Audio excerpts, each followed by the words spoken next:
Pienso que viene de mi madre, pienso que viene de mi madre, porque mi madre tuvo que criar a dos chicos sin padre y enfrentó esa etapa de la represión contra, bueno, venía de un medio judío, pero no ateo, ¿no? Pero de todas formas tenía la presión del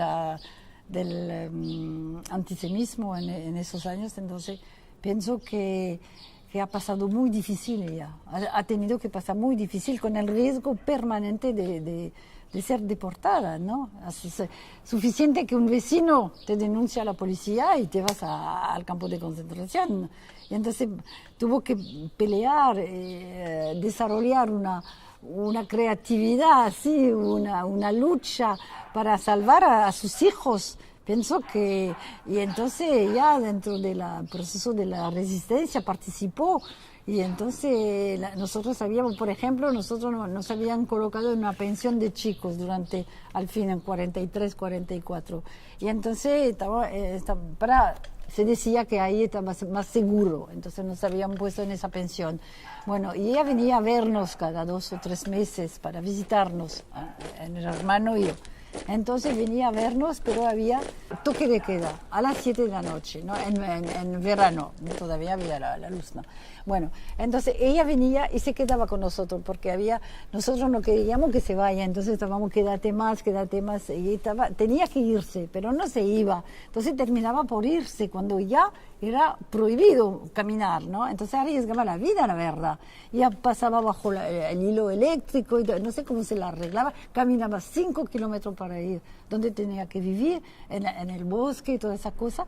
Entonces demuestra una garra fuerte, porque no cualquiera hace eso. La gente se esconde desde su ventana y se pone la cortina negra y punto final. Entonces pienso que todo eso forma parte de la semilla, ¿no? Porque nosotros venimos nacimos antes de la guerra y nos tocó vivir la guerra ya teniendo cierta conciencia. Y entonces salimos con 10 y pico de años de la guerra, pero realmente habíamos visto esa gente luchando, peleando, deportada, sufriendo las bombas, la represión y todo eso, y entonces nos marcó, no sé, a mí me marcó, no puedo decir otra cosa, ¿no? Y eso me queda en la cabeza, no puedo evacuarlo, ¿no? Entonces esa necesidad, bueno, pero al mismo tiempo todos los elementos de la solidaridad, de la resistencia, de la lucha, del que da su vida, que muere bajo la tortura. Bueno, entonces hay esa sensibilidad, ¿no?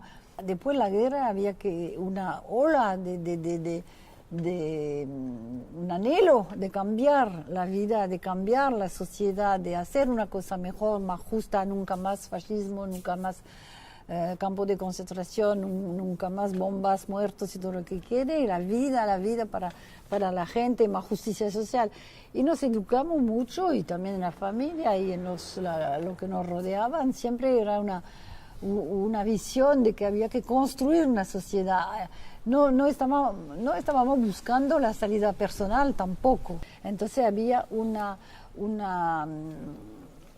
atracción, y eso hacía que la gente sensible entonces marchaba en ese camino, ¿no? Bueno, eso es una parte. Después vino el proceso realmente francés, que fue todo el proceso de la decolonización, la lucha de los pueblos que Francia había colonizado.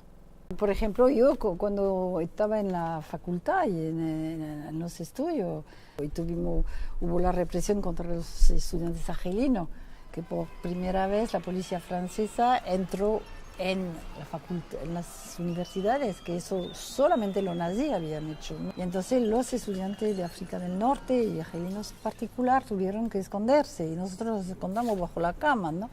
Entonces todo eso te marca, ¿no? En la vida, ¿cómo no te va a marcar? Y es una solidaridad que había que dar, ¿no? Después las grandes manifestaciones para el sostén al Vietnam contra las bombas, el napalm, toda la masacre que hicieron en el Vietnam los Estados Unidos, ¿no? todo el proceso en América Latina, la dictadura.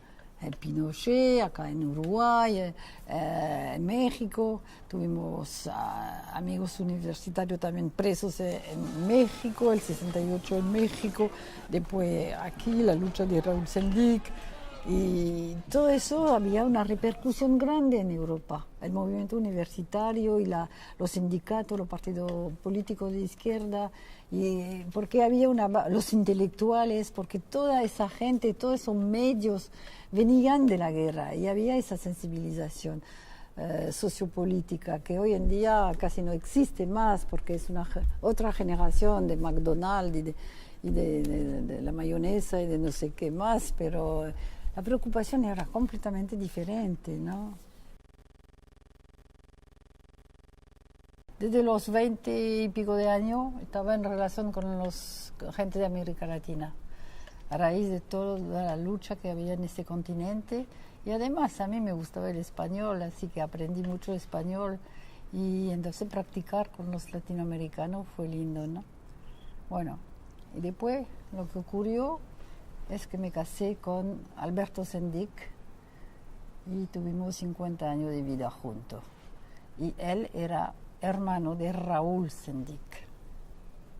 Así que de ahí viene la ligación con la familia Sendic y todo el interés para conocer a la vida de ellos, a su militancia, y es una de las raíces de mi lazo con Uruguay. En 1989 él vino mucho a Francia y tuvimos oportunidad de charlar, porque antes, cuando eran adolescentes con Alberto hacían actividades sindicales y políticas juntos, pero después los caminos de ellos eran totalmente diferentes. Y la verdad que yo veía que su interés en esa etapa de su vida, después de 13 años de cárcel, su interés era meramente puesto en la juventud, el rol de la juventud en el desarrollo de un país, la importancia que hay que dar a los jóvenes, y hablamos mucho de eso. Entonces, como profesora de economía, para mí era una cosa muy principal y fundamental de que no basta el capital, sino hay que desarrollar el trabajo. Porque si vos tienes un montón de oro ahí frente a nosotros y si uno toma la pala para moverlo, eso queda ahí y nada más. Entonces, lo más importante es el factor capital en el proceso de desarrollo. Con todos esos elementos salió la idea de que había que hacer algo para la juventud, para retomar y perseguir las ideas de Raúl. Bueno, fue la idea, ¿no? Que no quede en el vacío su actividad.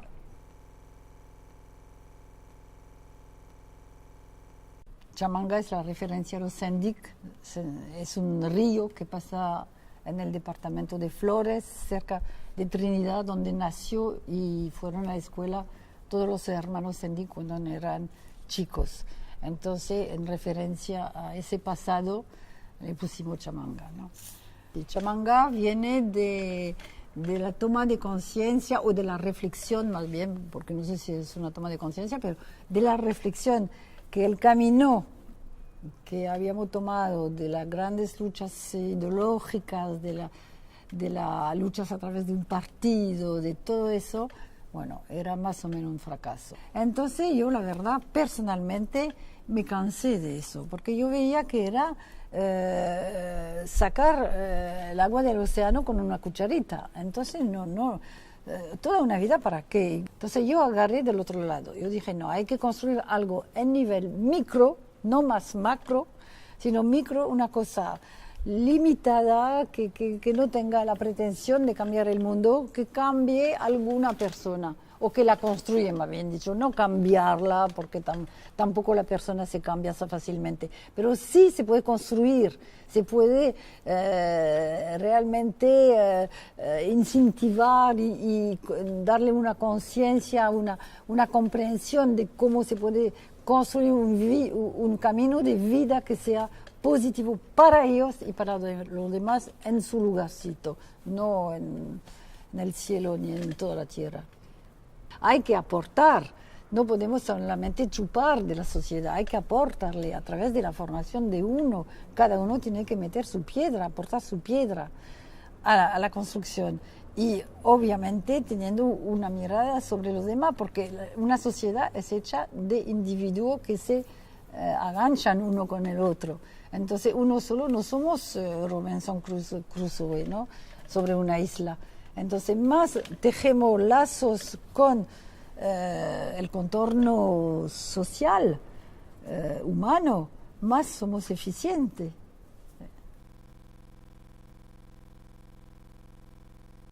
Lo que me gusta, lo que traté de hacer con Chamanga es que no dependen de mí.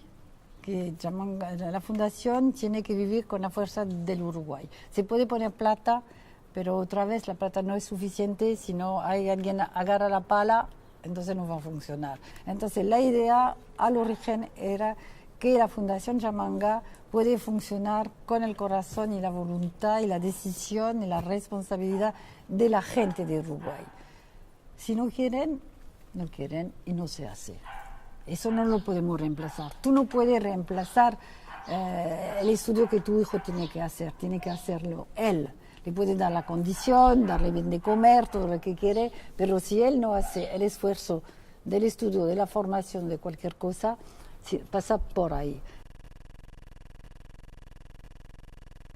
Bueno, al inicio es bastante sencillo porque al inicio fue plata que la pudimos recoger y movilizar esencialmente en Francia.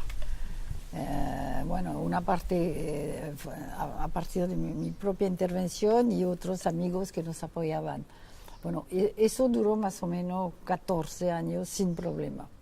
Ahora hay más problemas con toda la situación de crisis mundial, de crisis en el país. Entonces tuvimos la obligación de plantear, para seguir con nuestro trabajo, de plantear la necesidad de conseguir fondos en Uruguay. Y entonces también ahí se demostró que ya hay un nivel de éxito, de autoridad de la Fundación en el país grande, porque hemos conseguido finanzas en este país, que nada fácil, y porque eso va paralelamente con la autoridad que hemos ganado. Y eso ahora está actuando dentro de la sociedad. Y entonces lo que podemos, para dar una imagen, decir que cada uno de esas personas que pasaron por la Fundación Chamanga es como una piedra tirada al agua. Entonces hay ondas alrededor y entonces crean un circuito, el contrario de negativo, positivo, un circuito positivo. Hay una otra palabra, pero no me sale ahora. Bueno, y entonces cada uno actúa como un centro de iniciativa que la comunidad profesional alrededor lo ve con algo, que tienen algo más, la atención a lo demás, la capacidad de iniciativa, el dinamismo, la energía, la creatividad, la sensibilidad humana y social, y eso se da. Eso, yo creo que eso lo estamos alcanzando, porque la gente que se acerca de nosotros, primero que pone una inmensa voluntad, un corazón enormemente grande, no se van. Ahora el problema es que estamos con gente de casi 90 años y que están ahí y le dan vida. Viene la juventud también, pero también esa gente se queda, no se va a dormir a su casa esperando el fin de su vida. No, eso da energía, da vida, la verdad que da vida. Y son conscientes que da vida, ¿no? Y pienso que los riesgos de terminar en la nada son muy pocos. Al revés, porque cada año lo que vemos, cada vez que podemos venir, es un reforzamiento del trabajo. Más gente, más dedicación, más interés. Siempre un grupo de jóvenes que son maravillosos. Bueno, entonces, eso es muy fundamental. Que se alimente, que se organice, que funcione a partir de la fuerza ahí. El día que eso disminuya o afloja, entonces ahí está en peligro la fundación, ahí sí.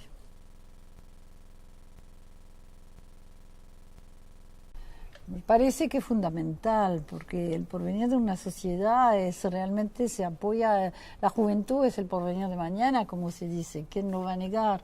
Y entonces, en la medida que somos capaces yo sé que se puede considerar que es una gota en el océano, pero una gota más una gota hacia el océano. Pero la Fundación Yamanca además es una garantía de hacer permanecer un lazo subjetivo fuerte. Mientras estamos, bueno, veremos dentro de 10 años lo que pasa, pero si no sigue ese camino hay que parar. No, está bien. Hubiéramos hecho una linda trayectoria, tendremos 500 semillas en el país y está bien. No hay que forzar el destino, tiene que ser una cosa consciente, real y con afecto, si no, no vale la pena.